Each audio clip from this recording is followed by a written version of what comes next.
Before we get started with today's episode, we would like to thank our sponsors Focal and Shure.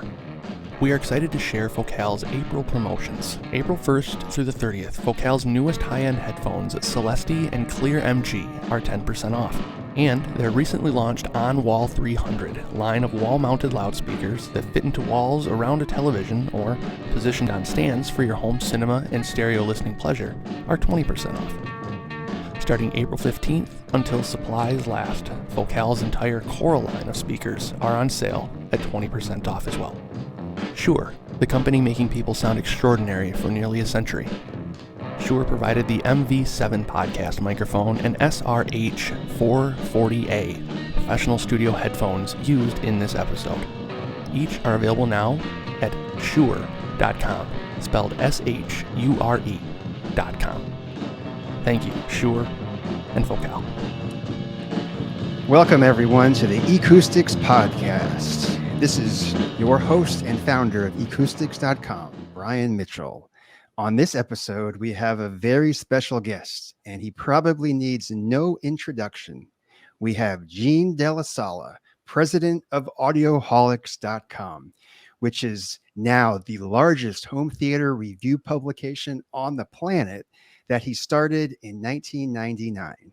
Congratulations on that, Gene, and welcome to the podcast.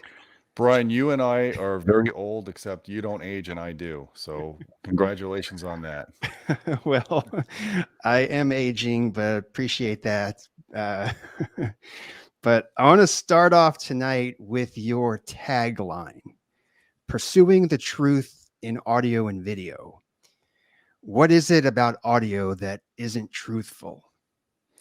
I mean, I think it's with any industry. There's always people that embellish the truth. There's always marketing that goes on that comes up with a tiny bit of truth and then expands it out to a bunch of nonsense. So as an engineer, I went to school for electrical engineering, and I always like to know how things work. I like to take things apart since I was a kid. I've always taken things apart to try to figure out how they work. Right. And I graduated college back in like 97, 98. I don't even remember now. Yeah, 97, I think. And I was always into audio, and the internet was pretty new, man. Think about it. You and I got our start when the internet was a few years old. Yep, that's true. Pretty crazy, right? I mean, can you imagine it like growing up now without the internet? I mean, it's like there's kids that are out now that's all they've known is the internet their whole life. They didn't go through the transition of nothing to now what we have. But yeah, so I started looking at the different forums, like Audio Review, I think is where I kind of started. I think everybody started with Audio Review back in the day. They were one of the first, even before eCoustics or Audioholics. Right. And I just saw a lot of consumer comments about products and various claims. I'm like, that doesn't sound too right to me. And I started just writing little posts on those forum groups and answering people's questions. And next thing I know, I had decided that I wanted to have my own kind of area to do content. And I started Audioholics, and it was a rough start because I'm not a programmer. And the site, if you look at the Wayback Machine from Alexa, it was rough.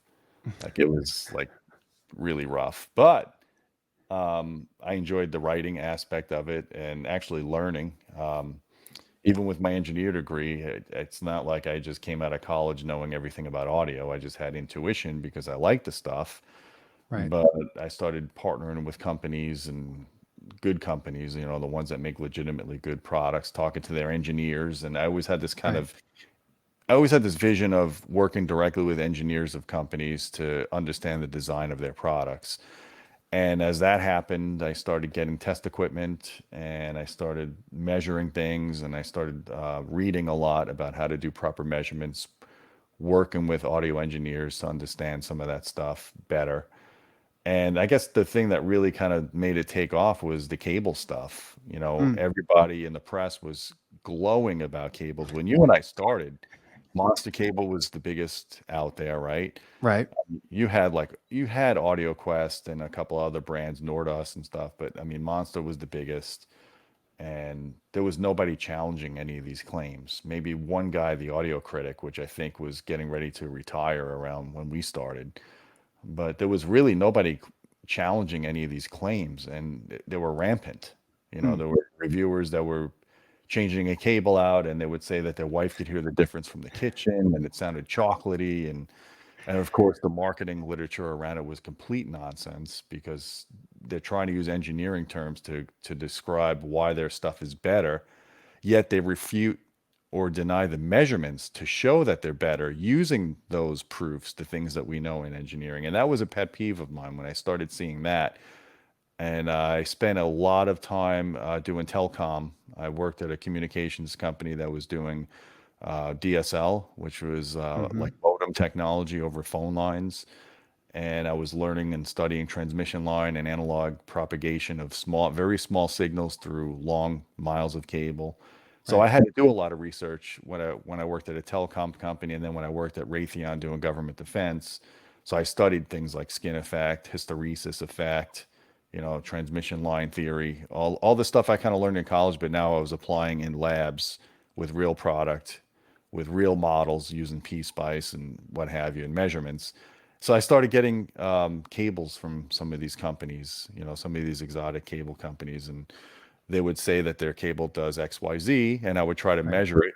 And most of the time, either I couldn't measure what they were claiming, or the problem they were solving was actually worse than the cure. Right. Like they claim they fix skin effect, and then I go and measure their cable versus lamp cord you get at Home Depot, and the lamp cord at Home Depot had a better performance. Okay. So let's go back and try to recall, how are all these claims getting out to the public? Like, I mean, mostly it's through manufacturing, manufacturers' websites. They put this stuff up on AudioQuest is probably the biggest one out of all of them because they come up with these white papers as if they're as if they're a college, right? I mm, mean, they have all these theories with all these nice diagrams. 90% of it is complete nonsense. I mean, they take a little bit of truth and they expand it out to nonsensical terms. And then I right. noticed the press parrots that. Mm, When something comes out like that, then you've got all these different magazines. Most of the people that are, and I'm not trying to put down audio reviewers. I'm an audio reviewer. You're an audio reviewer. right. But the majority of the audio reviewers in the industry are not very technical people. They don't have an engineer degree. They don't have math skills. They don't have Right. analysis skills for this stuff. So, and I'm not blaming them, and I'm not trying to say that they're being deceitful, but they're just parroting what they're reading because they trust that the manufacturer is telling them the truth because they think Mm-hmm. that there's engineers designing these cables and that these engineers are coming up with these terms and these validations for their product. So it must be true when most of the time it's an embellishment or it's complete nonsensical. Okay. So the first plan of attack of pursuing the truth was in cables. Big that was the big thing on your radar at the time you launched the website. Initially, I don't think it was. Initially, I don't really think I pursued the whole cable thing for like the first year. I was Mm-hmm. just that when I started Audioholics, I was just trying to line up products for review. Like I didn't even know anybody. I had no contacts. I would Right. literally go into like a Circuit City or Sound Advice or a Best Buy, and I would listen to products and write reviews on those products. That's Right. that's how I started. And it wasn't until I had a couple of breaks in the industry, like the owner of Aragon and Accurus, Tony Federici, who's no longer with us. He's a Long Mm, Islander like I am. I talked to him on the phone, and he came down with a bunch of equipment, and I didn't even have an audio precision, so I had to use an oscilloscope with dummy loads and come up with ways to measure amplifiers doing that. I couldn't afford a $40,000 HDMI analyzer. Well, actually, HDMI didn't exist back in 2000, right, or right. 1999. So I got an O-scope, and I came up with a resistor bank, and I did measurements with the O-scope, and I calculated output impedance based on that. It was all basically using the skills of my trade with the primitive tools that I had to at least validate claims and Right. amplifiers, especially. Like I would get an amplifier in and they would claim it's X amount of watts, and I would either validate it or disprove it. And then the side effect of that was I started beta testing for companies. Like if they had grounding problems with their amplifiers, I'm pretty good at figuring that stuff out. Like Right. when I worked in telecom, I did EMI countermeasures.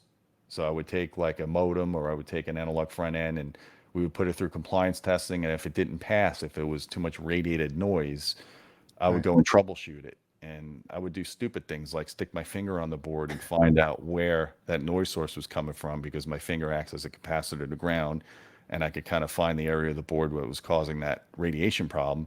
And then I can narrow in and figure out what circuits needed to be changed. So I've always been kind of a tinkerer when troubleshooting things, and I'm always good at finding the gremlins in products. So like Aragon, for example, they had a lot of software glitches in their $4,000 processor. It was Dolby Digital processor. It didn't even have DTS back then. And I would find ways to find these glitches, like just doing keystrokes on the remote control or whatever. And they're like, "How did you even find that?" I'm like, I just have, it's like a karma with electronics. If something is in the code to break, I will initiate that. To this day, I still find like my TVs, my Sony TVs, I find ways where they'll freeze up. And I just have this, I don't know what you call it, but I use that to my advantage now because I troubleshoot. And if I do beta testing, well, now I have more precise equipment. Now I can actually measure things and find the faults in the circuits and where things need to be improved. And sometimes I go beyond what I need to. Like if I get a product in for review, I really just want to measure it. But then when I find something weird, I'll spend 2-3 days and you won't hear from me. I'll be in my lab and I'll be measuring the thing and I'll be trying to figure out where this problem is occurring. And then I'll email Yamaha or Sound United or whatever and say, "Hey, I found this, please confirm." And most of the time what I find is legit. And it's because I just got so meticulous and I really wanted to understand the whole mechanism. I guess it's OCD. I do definitely have OCD, but I use it for good sometimes.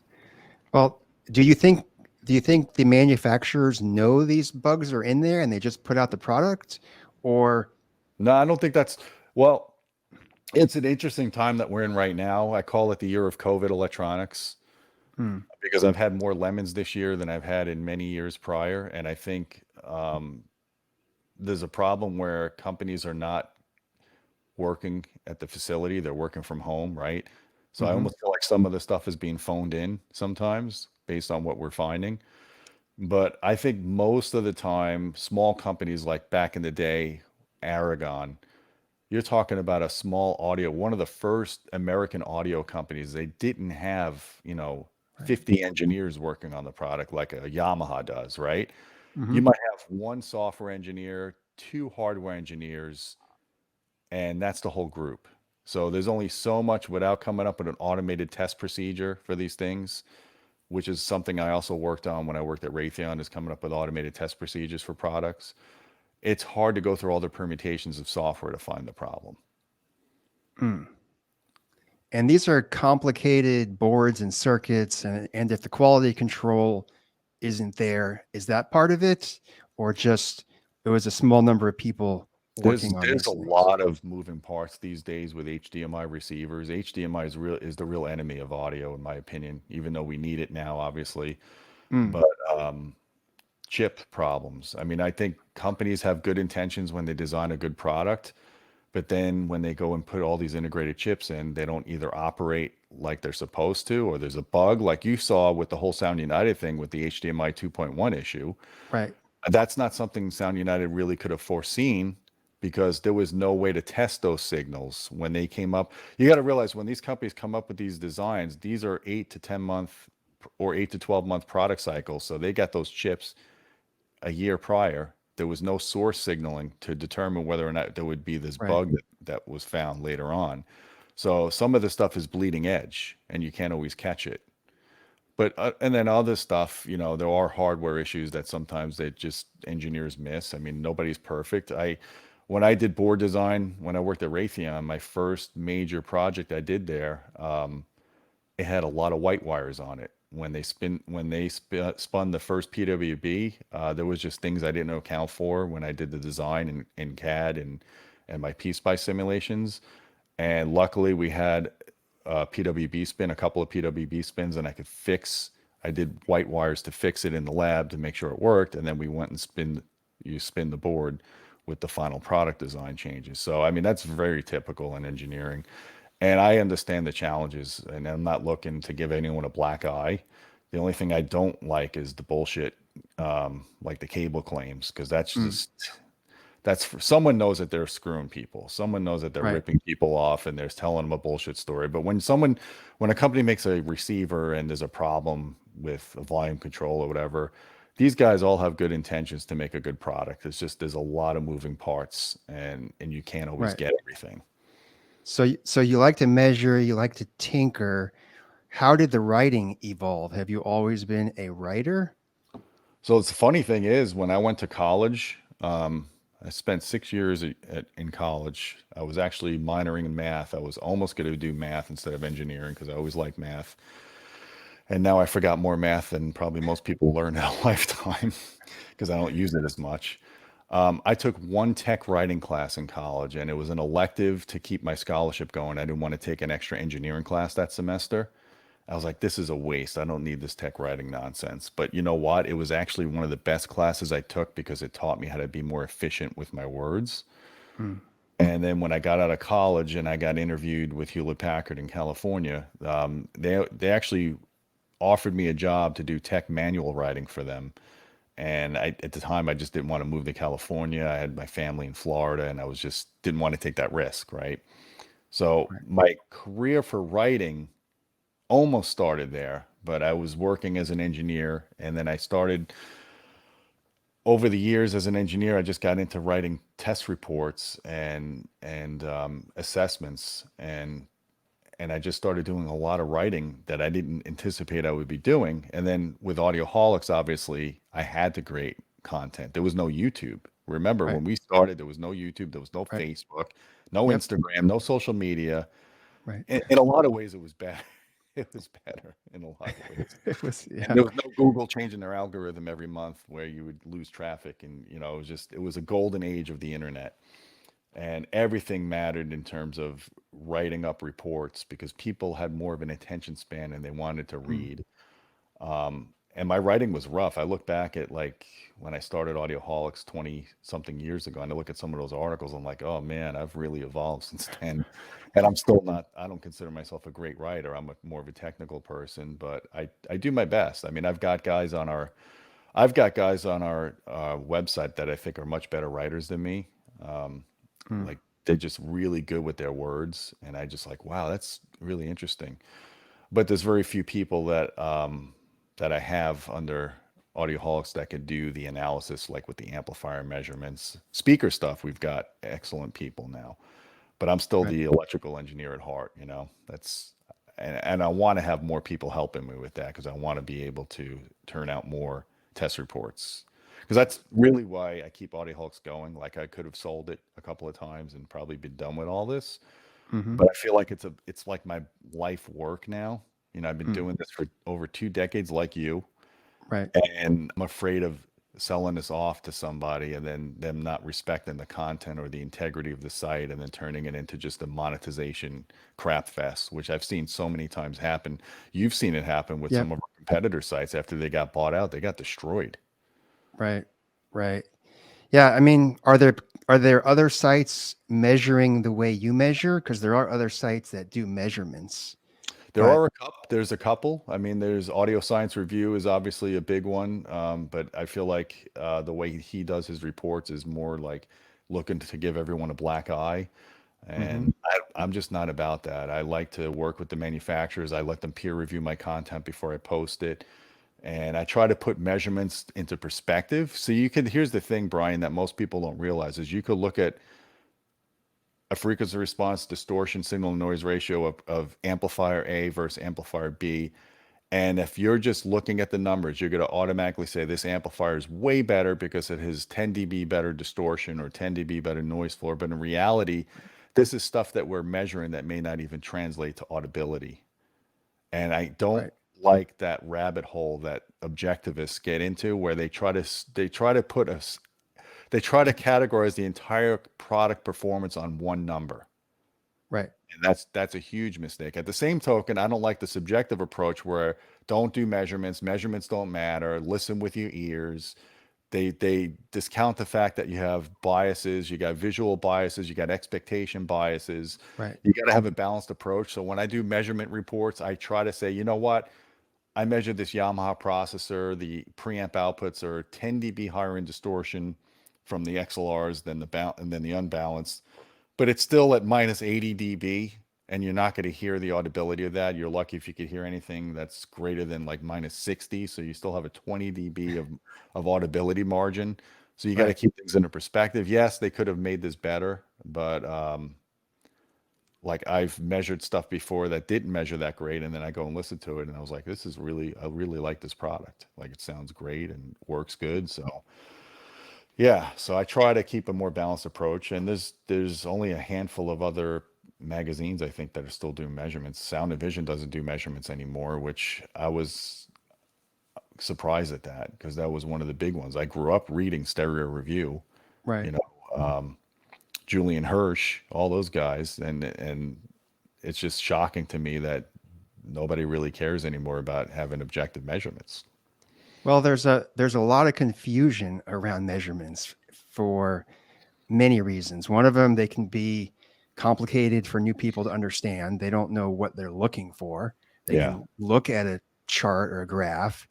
And then the other problem is, like you kind of alluded to, is there's no correlation between measurement always sounding better or bad measurement always sounding worse.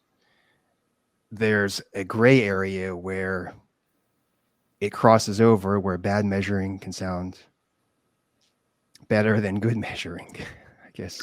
I mean, How do you explain that? the guys at Yeah. Harman came up with a pretty good predictability in terms of loudspeaker measurements, how they perform versus subjective listening Right. preferences. But the thing is, there's a lot of caveats to their testing. They do their Right. speaker testing with a single speaker in mono, usually on access. So I think that gives good results for what they're doing. But I've seen in practice where there are certain speakers that you need to listen to them in stereo. There's advantages to those kind of like electrostats. They would sound Right. absolutely horrible if you put them in the middle of the room and listen to one in mono. Nobody would prefer that. They're not tonally as accurate as most cone speakers. Right. But a way the electrostats image together in a room when you're at the main listening position, that could be freaking magical if it's done right. And those kind of tests, I feel like they miss that. So you got to be really careful with over trying to analyze things to say that this is definitely better than something else, and then totally discounting the looks of something, because we are not just listening, we're looking, we're visual creatures. And I'm Right. telling you, like there's certain times when I go and listen to music where I think it sounds way better than other nights. And that could be all about the lighting of the room, my mood. There's definitely a lot of variability to that. And at the end of the day, if you had product A and product B and they both measured and sounded the same, but product A looked so much better in the room, you're Right. going to prefer that in a cited test. And who's to say that that's wrong? Right. Why, it's like getting a fine watch. You can go and get a ball watch or get, some fine Movati, whatever it is. My Right. brother's a big watch person. I'm really not. Versus a Casio. They both Right. tell time, pretty much the same. But there's Right. definitely a factor to having the jewelry, the nice look of it. And you could say the same thing about cables. You can go and spend a lot of money on cables for the nice look of it, but just don't get caught in this loop where you're going to guarantee better performance with that stuff, because usually with cables you don't get better performance. You're just buying the look or buying the theory behind it. Right. Have things improved over the years as you've been measuring things? I think you said earlier things have gotten worse, but has anything improved Well, just over the time? COVID year has gotten Right. worse. We've been having electronics issues. Yeah, I mean, God, go back 20 years ago and spend $500 on a subwoofer versus today. Mm. Not even comparison, right? I mean, subwoofer technology has gotten so much better. Speakers have gotten so much better, and Right. now with everybody measuring, there's another guy, Aaron's Audio Corner on YouTube. I forgot to mention him. He does incredible measurements. He's got a Klippel, like a really expensive near field scanner that can take the room out of the equation, so he can measure the speakers real accurately. We didn't have that kind of technology 20 years ago, and the companies didn't have access to that kind of technology. So now it's much more predictable and making a good performing product. It's almost almost challenging to make a bad speaker these days if you have even the minimum number of resources at your disposal. Okay. I want to change topics slightly here. Part of your success as a website and a company was your shift to YouTube. And you were one of the first home theater websites to go on YouTube in 2010. Can Yeah, you talk us? Yeah. I wasn't even involved in it then. I had somebody else on on our website. Clint was doing that, and it just, I mean, he had incredible production quality, and I just kind of ignored it. I was too camera shy. I didn't want to get on, Mhm. and I never took it seriously because we didn't have that many followers. I mean, up until about 2014, we only had like a few thousand followers. So I'm like, what's the point of this, right? Right. Then I met back with my college buddy Hugo, and he's like, dude, you need to get on YouTube. I'm telling you, this is how I did my fitness business. It's this and that. I'm Right. like, I don't know. I'm not a video person. I know nothing about video editing. I'm not one that wants to read or write a script. So if you notice any of my videos, not a single one of them are scripted. I just kind of go with what's on my mind at the time. And it's not as Mhm. polished as some of these other YouTubers, but I just noticed the tremendous response we got on YouTube, and the channel grew so quickly. And now we're at the point where the YouTube channel has more traffic than my editorial site. Like it's just crushing it. And it's almost now, anytime I do a review on the editorial site, I almost have to follow up with some type of video on YouTube just to promote the editorial site. I don't want the editorial site to die. That's still our bread and butter. But Right. YouTube is just kind of taking over everything. I mean, not even Facebook has that kind of success. I tried putting videos on Facebook. Nobody watches videos on Facebook. Nobody watches Vimeo. It's all YouTube. Hmm. And do you remember what was part of that switch after the first 4 years of ignoring YouTube? What caused you to jump in there, other than Like I said, Hugo, I Hugo guess? was the catalyst. He Okay. told me we got to get on YouTube, and then we had such a good chemistry because he was like my best friend, and we had such a good chemistry on the channel, and we started seeing the results of people liking what we were doing. I was like, you know what? I got to kind of take this more seriously. And I started using it as a perk with manufacturers saying, hey, send us a product and we could do a video. And they blew up with that. They're like, oh, well, you could do a video. It's like all of a sudden Right. YouTube is now the new media. Whereas when we started out, online publishing was the new media, right? As Right. opposed to print. Now Right. YouTube is the new media and online publishing is the old media and print is like ancient. Right. It's like the gramophone at this point, right? Like who Right. does print magazine anymore? So what I did with Audioholics is part of the success because it's really, as you know, it's very hard to monetize an audio channel. The audience Hmm. just isn't big enough. The sponsors don't have deep enough pockets. But I took a multifaceted approach by having YouTube, Facebook, Instagram, Pinterest, and my wife was instrumental in making the social media kind of blow up. Because I would go Hmm. on Facebook and I'd be like, oh, I just measured the THD of this amplifier. It's 0.008%. I'd get 5 likes and 1 comment in 2 weeks. Then my Hmm. wife was like, check out this new Revel speaker. Any takers? Like something simple, like really, who's gonna want that? And all of a sudden we'd have 100 comments, a bunch of shares, thousands of views in a couple of days. I'm like, you know what? You are now our social media expert, and I am deferring to you on that. If you notice, I almost never go on Facebook and do any posting on our Facebook channel. I let her do 95% of that, unless she has a question and I go in and or I tell her what to write. Hmm. But I just said, you know what? My wheelhouse now is YouTube. I'm putting a lot of effort into YouTube. I Right. bought cameras. I got obviously this microphone, and I'm still not this Hollywood producer like some of these Right. YouTubers are, the young generation. I mean, they do some amazing videography, but what I do and what I think is different about Audioholics is I bring subject matter experts. I try to keep the BS out and I try to keep the marketing out and I try to educate. Right. And for those that are watching this on YouTube, in your background, you're living in the Audioholics smart home. How did Yeah, that what I come to did. be? So 2 years ago, my buddy Don Dunn from Haven Smart is like, I was telling him like we were thinking about potentially moving because I worked. in the other house, I had my own office upstairs in the theater room, and I just felt really isolated being there all by myself. Whereas my wife was downstairs working, and my kids were downstairs doing their thing. So we started thinking. We lived in that house for 15 years. I'm like, what if I build a new house and document the entire process and have Haven Smart, which was HD 2020 at the time, have them help me structure wire and do all the home automation programming, and then we just document every facet of it because nobody's ever done this on YouTube before. And he's like, he really pushed me. He's like, you got to do this. You're moving into a cool community. This is going to be a great opportunity to start fresh. You're going to open up a lot of opportunities doing that. And I'm like, I was really on the fence because I didn't like the idea of starting all over again. I just finally was settled in the old place, and all my systems were working. My control systems were great. My room was calibrated. But I'm like, you know what? I can't fear change. And I thought it was a great opportunity. And so we did that. And of course, COVID hit, and that kind of gave us a lot of delays. I was very worried about this project even coming to fruition. Like I couldn't even sell my house at the time. And I literally sold my house, and I pretty much broke even on that house. I didn't make any money on that house because it was right during COVID. Nobody was buying houses. And now that house is worth like 200,000 more than I sold it for. And I'm like kicking myself. I'm like, oh, if I just had the worst timing on that. But this new house is worth more money as well. And it's opened up so much opportunity. I'm working with companies I probably never would have worked before. Right. And when they found out we were doing this smart house, they all wanted in.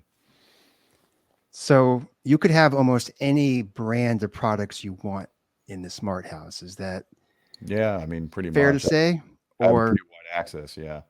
and you've picked RBH Sound, I think, is your main speakers. They're like 15 feet tall or something like that. 15 feet tall. I think they're 7.5 or almost 8. My other house in my theater room was 8-foot ceilings, and they only had about 4 or 5 inches of clearance. So they Okay. barely made that. So yeah, close to 8 feet tall.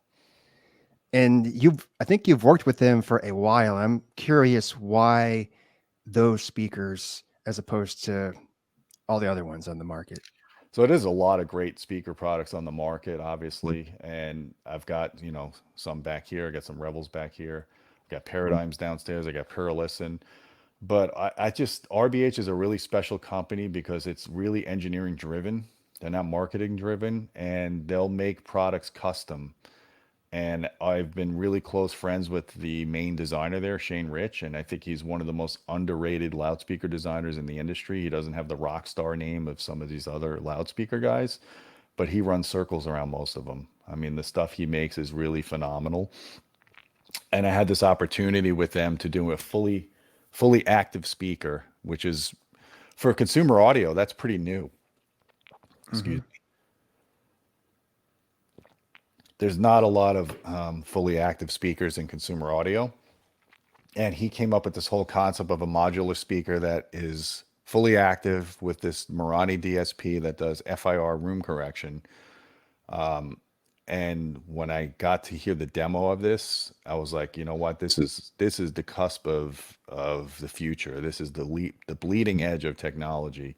And in 10 years, I think we're going to see a lot more of this being common than the traditional approaches that we're doing now with passive designs. And there's so many advantages to it. And I don't know if you saw the video I just posted today on our YouTube channel with audio advice. And the guy, Nick Rich, really perceptive guy for his young. He's like in his mid-20s. This guy really knows home theater.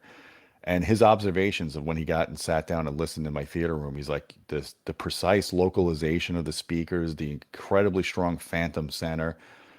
I'm like, yeah, that's the advantage of active. If you can get your left and right speakers to have perfect tonal matching at the main listening position, and you have good time coherence, then it's just magic what it does. It's like having a pair of headphones, but more spacious, not confined. And that phantom center, it's like you really think there's a center channel on, and you have to actually walk up to the screen to prove to yourself that it's not. Very hard and almost impossible to do that kind of stuff with a passive speaker with regular crossovers in it. So can people that are interested in these speakers, can they go out and buy them and set them up in their home? Or Actually, are the they? cool thing about that, so, and I don't want to make this an ad for RBH, but the cool Yeah. thing about that is that's a special, the ones I have are limited edition, so I think they only make like 100 pairs of them. If Hmm. you buy those speakers, and even you don't have to get to that level, you can get the scaled down version without the subwoofers on the top. The guy that designed them will come to your house and tune it for you. So the whole package comes with the amplification, the DSP. They literally come to your place because it's not something easy to set up. And it's a learning curve if you really want to get into the DSP and tweak the sound of it. But what I love about that is I could literally tune that system to my room and to my taste. So I have, everybody has a different house curve that they calibrate as tuned to.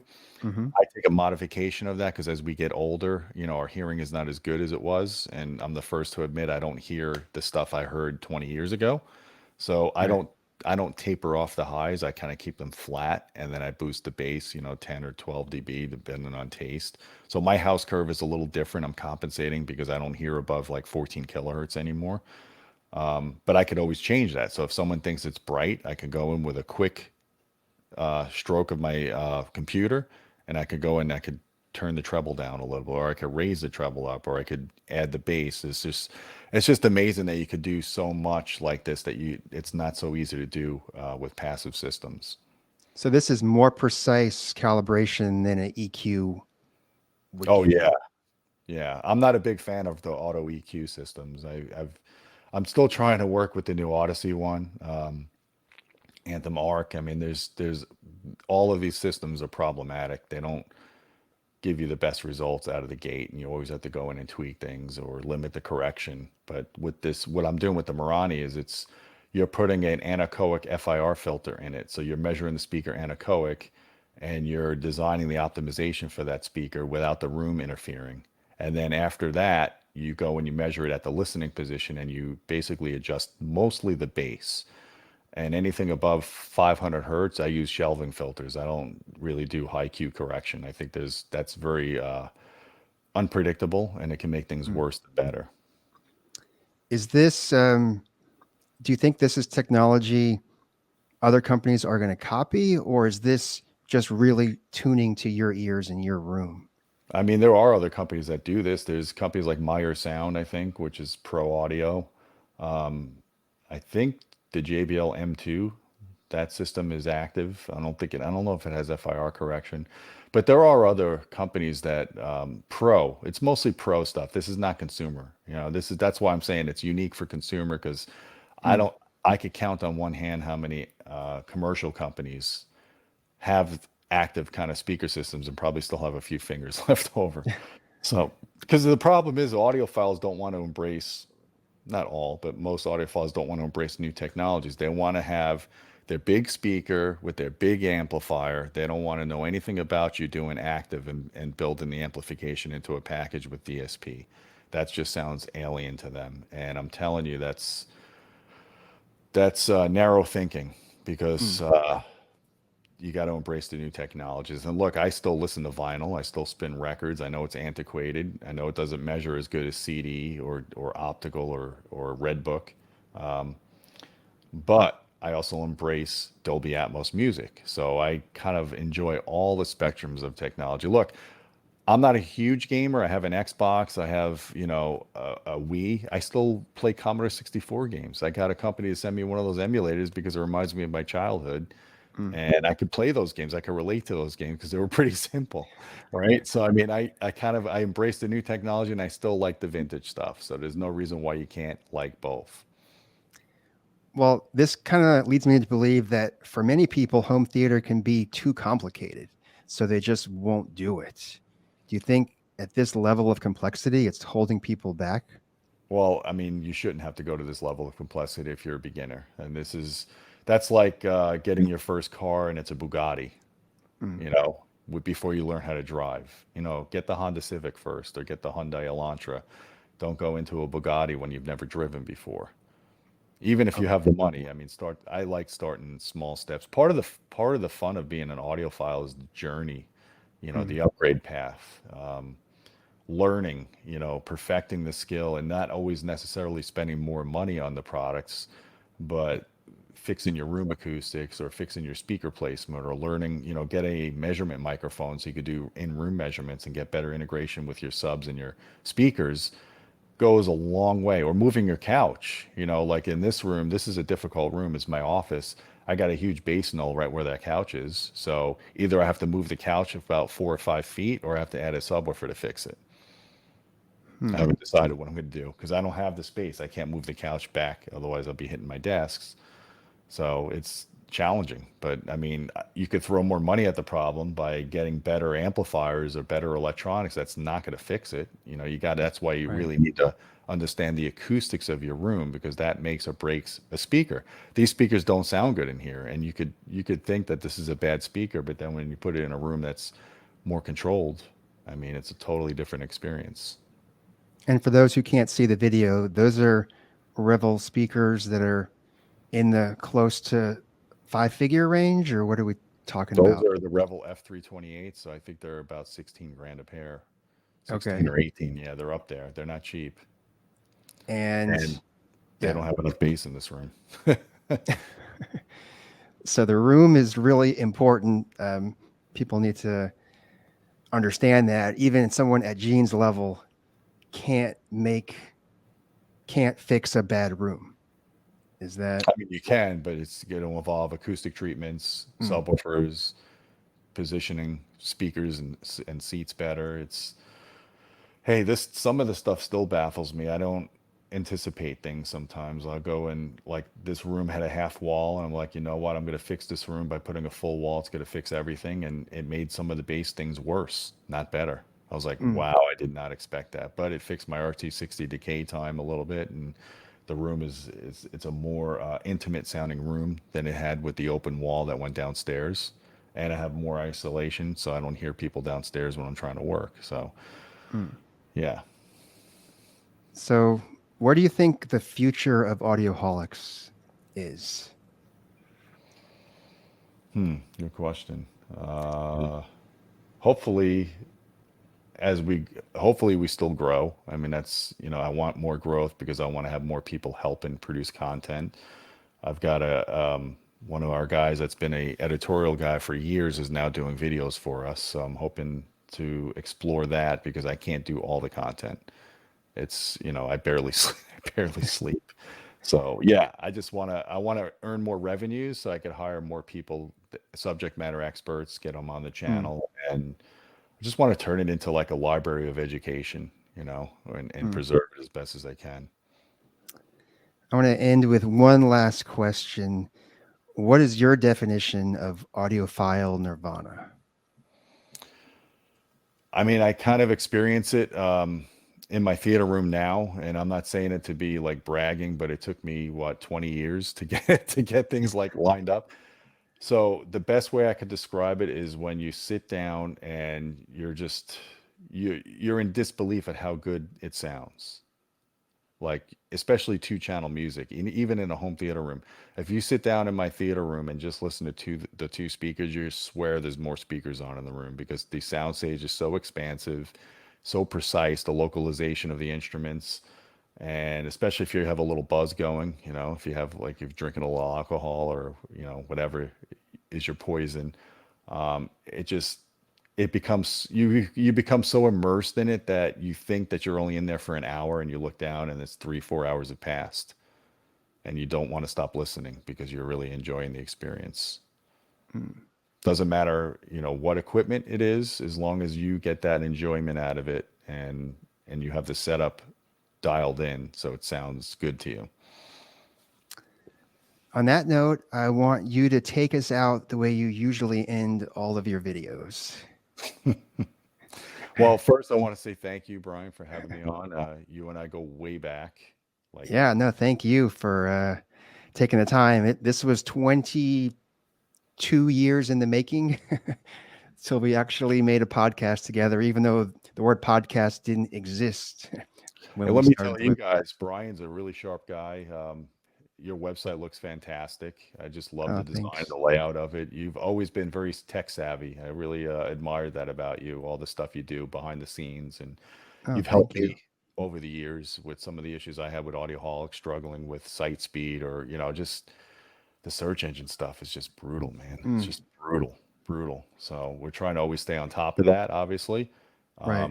And it's awesome how you've transformed from you were just a kind of a content hub, Mm-hmm. and now you're a content producer, and you're a damn good one. And you've got Ian, you've got, a lot Yeah. of talents behind your website. So congrats on that. No, thank you. Thank you for that.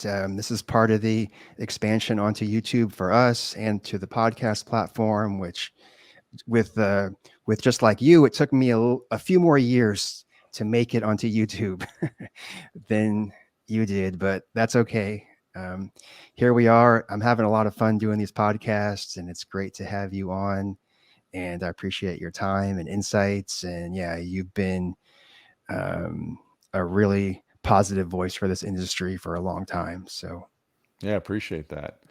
Well, yeah, with that said, until next time, my friends, keep keep listening. listening. All right.